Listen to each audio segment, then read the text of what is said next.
I'm not sure we're very ready at all. And I think that the key factor is that companies have not yet defined what it is they're looking for. So if we want to be secure as parents and as students that we're doing something that will get us a job at the end of the line, then we still rely on the qualification. So we are waiting for the companies to come out and define in a different way what it is actually they're looking for, which skills are important. And before we can answer that, I think people will still choose the safe path, or most people will. Now, I comment from the employer point of view.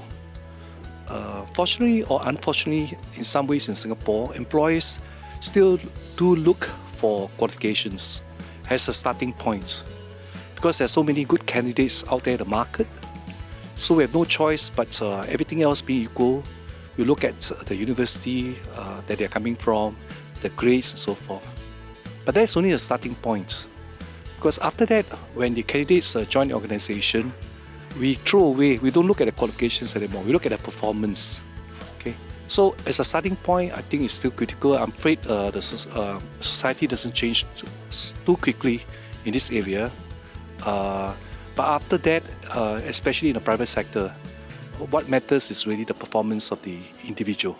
Some of the accounting firms have actually found out that grades have no correlation to your success in the workplace. And it's interesting because research also suggests that grades are correlated with compliance. So the question I would ask you is that in a world of robotics, in a world of AI, who can be more compliant than robots? So if we are training our students just to be good at grades and to be obedient and to be compliant, they're all going to be out of a job. Nobody can be more obedient and more compliant than robots. There's skills that we really need to be training our students for, and the mindsets are how to connect the dots between this point and that point in a way that the machines can't do.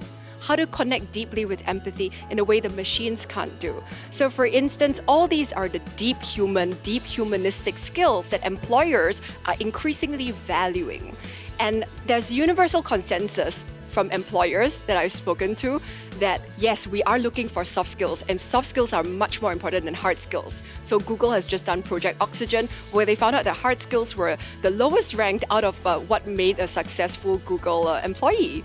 But the question is not like, are grades important or not important to success? The question really is, how do we actually measure these soft skills and these mindsets? Because if we don't use grades, which are a fairly kind of clunky sort of assessment tool, we need to use something else. So it's actually this part that I think is the interesting piece of the problem that we all have to collectively solve.